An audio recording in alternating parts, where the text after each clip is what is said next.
बहन रोज सत्संग में जाती थी, रोज सत्संग होता था और वो रोज सत्संग में जाती थी, पर उनका पति देव जो था ना, वो बिल्कुल सत्संग से मतलब नहीं रखता था। पति देव था अलग ढंग के और पत्नी थी अलग ढंग की। तो पत्नी रोज सत्संग में जाए, इस बात को ये काम पति को बिल्कुल पसंद नहीं था।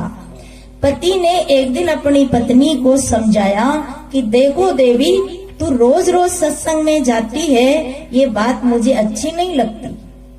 तो पत्नी बोली कि मैं रोज रोज सत्संग में नहीं जाऊं तो कब जाऊं। पति कर्मचारी था, अधिकारी था, और पत्नी बेचारी गांव की भोली भाली थी।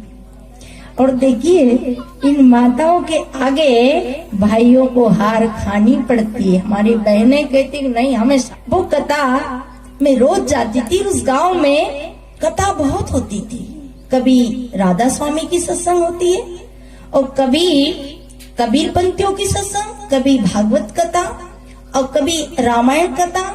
सत्संग मतलब सत्संग। और देखिए सज्जनों, सत्संग हर प्रकार की होती है, पर मैंने एक बात आपके कान में छोड़ी है कि आप बाजार में जाते हो और जो वस्तु आपको पसंद है वही लेके आते हो। ऐसे हर सत्संग में जाओ और जो अपने महत्वपूर्ण बात है उसे जरूर ले आओ।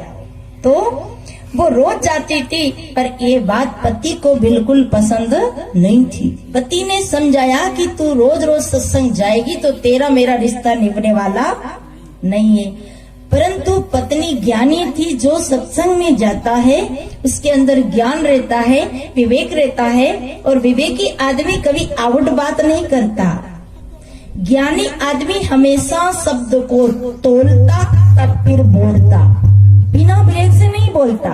तो वो विचार करी कि पति से झगड़ा करना तो अच्छी बात नहीं है, झगड़ना नहीं है, पर पति को सेन में समझाना है, इशारे में समझाना है। जीवन में सत्संग तो बहुत जरूरी है। तो पत्नी ने कहा कि पति देव, आप बताइए कि सत्संग कब कब करना चाहिए। तो पति ने बहुत विनय करने पर पति देव बोले कि अगर तू नहीं मानती है तो हफ्ते में एक दिन जरूर सत्संग में जाया करो। कितने? 8 दिन में एक दिन।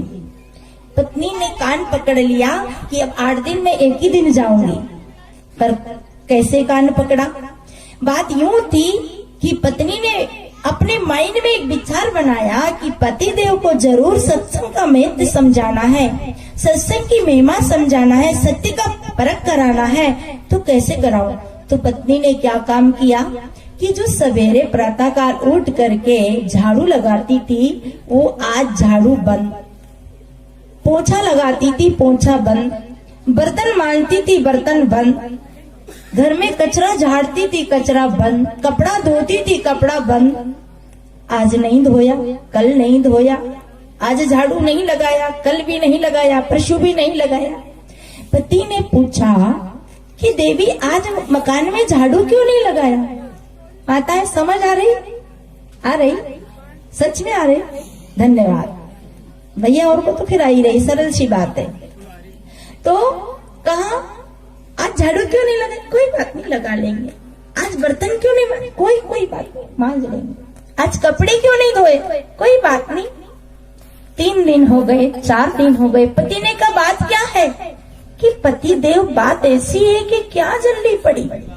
हफ्ता में एक दिन कपड़ा धोऊंगी, हफ्ता में एक दिन बर्तन मांजूंगी, हफ्ते में एक दिन झाड़ू लगाऊंगी। चलेगा? चलेगा कि नहीं? नहीं चलेगा। क्यों भाई? चलेगा? नहीं चलेगा, क्योंकि हफ्ते में एक दिन झाड़ू लगाएंगे तो मकान पूरा गंदा हो जाएगा। हफ्ते में एक दिन कपड़े धोएंगे तो कपड़ा बदबू मारेगा। और अगर स्नान भी हफ्ते में एक दिन करेंगे तो पहले जमाना नहीं है, आपके पास कोई बैठेगा भी नहीं। इसलिए पति ने कहा ऐसे नहीं चलेगा। पत्नी ने कहा ऐसे नहीं चलेगा। तो पति देव, फिर वो कैसे चलेगा कि हफ्ते में एक दिन सत्संग जाऊंगी तो मन में कचरा नहीं आ जाएगा, विचारों में कचरा नहीं आ जाएगा, भावना नहीं बदल जाएगी, कर्म नहीं बदल जाएगा। इसलिए हे पति देव, सत्संग रोज करना चाहिए। कबीर साहब ने कहा, नित खरसान लोहा गन छूटे, नित की गोष्ठी माया मोह टूटे।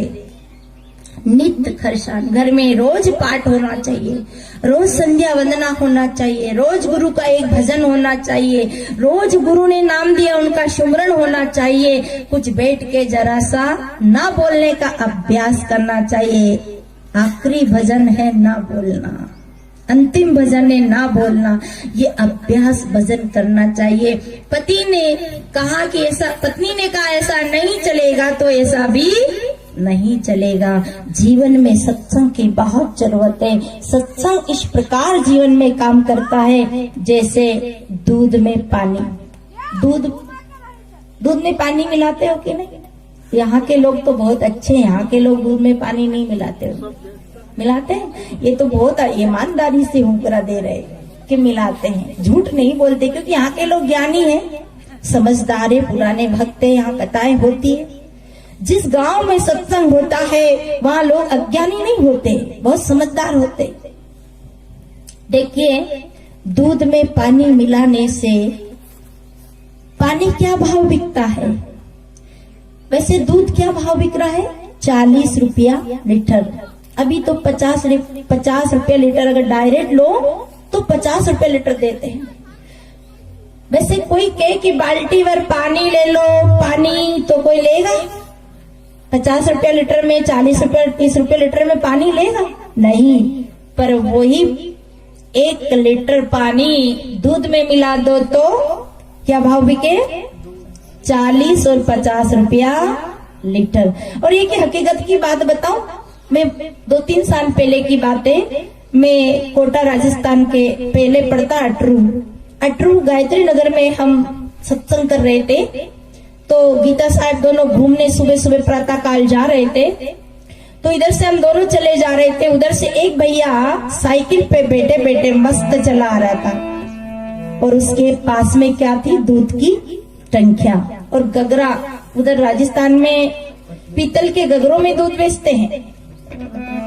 तो पीतल के दोनों घड़े इधर, 2 घड़े इधर, और मस्ती में साइकिल चलाते हुए अति सुंदर चौपाई गाता आ रहा। और क्या करने जा रहा? वो दूध बेचने। ध्यान देना, तो कैसी चौपाई बोल रहा। इधर से हम जा रहे हैं, हम अपने चिंतन में जा रहे हैं, उधर से वो आ रहा। तो उसकी चौपाई जब हमने सुनी तो हमारा मन गदगद हो गया। उसने क्या चौपाई बोली? सिया राम में सब जग जानी, करम प्रणाम जुग पानी।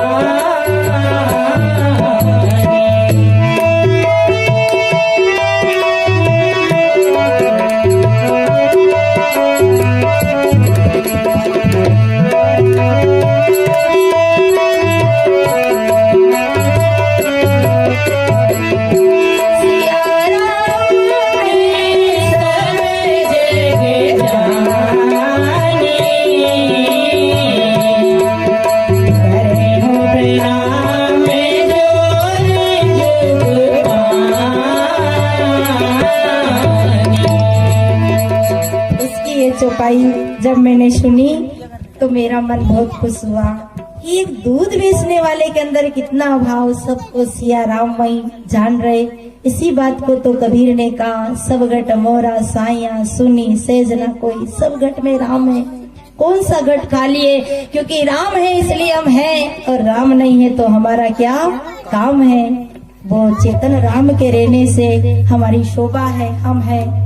तो मुझे लगा कि बहुत अच्छा समझदार आदमी है, ये किसान है, जल्दी उठा होगा, इसने दूध निकाला होगा और प्रातः जल्दी उठ के ये दूध बेचने जा रहा और साइकिल पे मस्ती से जा रहा, अपना कर्म कर रहा है। और अपना कर्म करते हुए ये रामायण की चौपाई बोलते जा रहा है। ये किसी परोपकारी भावना इसके अंदर, ऐसा मेरे मन में बहुत प्रसन्नता हुई, बहुत आनंद हुआ। परंतु घटना क्या घटी, आगे की घटना भी सुना दूं क्या? सुना दूं? आगे की घटना ये थी, इधर से हम आगे चले गए थे, वो इधर आगे बढ़ गया था। मतलब हम जिस जगह छोड़ आए उधर वो बढ़ गया था, उधर बाजार पड़ता था। पर हम जब निकले थे तो हमारे बीच में एक हैंडपंप निकल गया था। अब जब हैंडपंप निकला तो हैंडपंप के पास जब वो आदमी पहुंचा, हम आगे बढ़ गए। उसने हैंडपंप के सामने साइकिल को रोका। बोलो सदगुरुदेव की। जोर से बोल दो तो क्या पाप लग जाएगा? है? थोड़ा जोर से बोल दो, बोलो सदगुरुदेव की। और ऊंचा हाथ करके बोल दोगे तो और ज्यादा पाप लग जाएगा ना। बोलो सदगुरु कबीर साहब की। तो अब दूध वाला क्या काम किया? साइकिल को हैंडपंप के सामने रोका।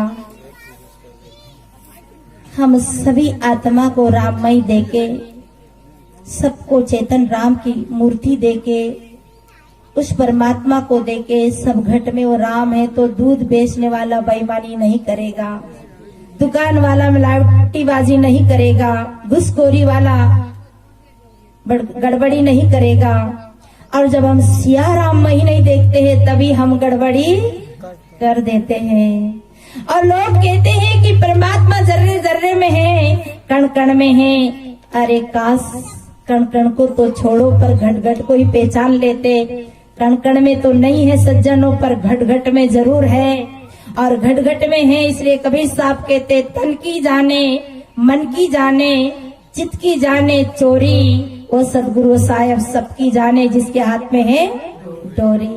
तो बात ये थी कि जैसे ही हैंडपंप के सामने पहुंचा और पहुंचकर उसका मन बदल गया, उसका विचार बदल गया, उसका भाव बदल गया। सज्जनों, जिस प्रकार प्रकृति में बदलाव आता है वैसे संस्कृति में बदलाव आता है। संस्कृति में बदलाव आता है तो संस्कारों में बदलाव आता है, और संस्कारों में बदलाव आता है तो चरित्र में बदलाव आता है, और चरित्र में बदलाव आता है तो कर्म में बदलाव आता है, और कर्म में बदलाव आता है तो जीव फिर झंझट और आफत में पड़ जाता है। तो उसके अंदर बदलाव आया और उसने क्या काम किया? साइकिल को सामने रोका और मन बदल गया। हमारे अंदर 3 गुण आते हैं, कभी परीक्षा कर लिया करो। आप स्वयं किताब है, आप स्वयं परमात्मा है, आप स्वयं वो है जो आपके अंदर वो शक्ति है। कभी कभी परीक्षण किया करो।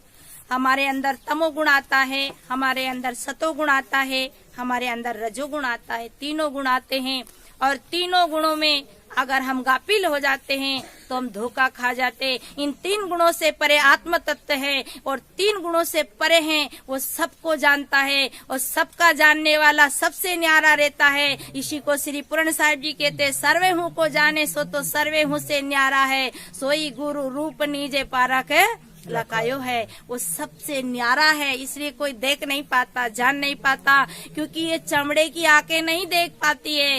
ये चमड़े की आंखें संसार देखती, उसको नहीं देख पाती। उसने तो जाकर के साइकिल को रोका, और जैसे ही रोका और रोक करके दोनों घड़े का ढक्कन खोल लिया, चारों घड़े का ढक्कन खोल लिया, और खोलकर क्या किया?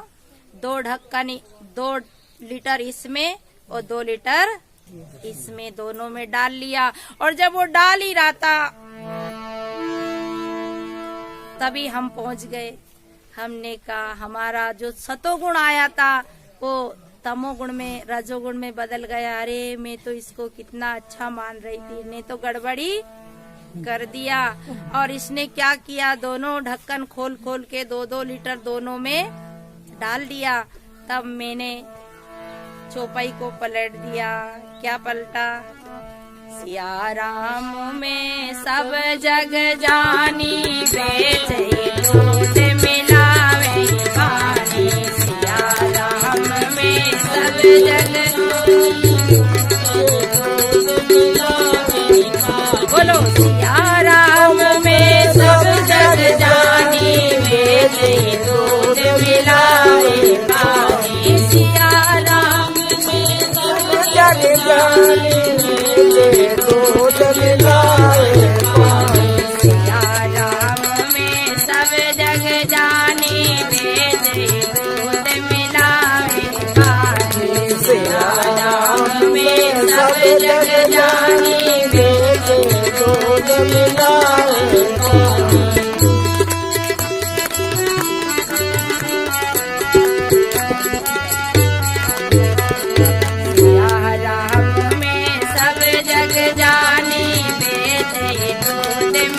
मिलाए पानी, सिया राम में सब जग जाने दूध मिलाए पानी। उसने क्या किया? सिया राम में सब जग जानी, मैंने क्या किया कि सिया राम में सब जग जानी और बेचे दूध मिलावे पानी। बस यही गड़बड़ी है। जब हम सबको सिया राम में ही देखेंगे तो क्यों तो हम गड़बड़ी करेंगे। इसलिए सज्जनों, भगवान सबके घट में है, वो चेतन राम सबके घट में, वो आत्म राम सबके घट में है, इसलिए गड़बड़ी नहीं करना है।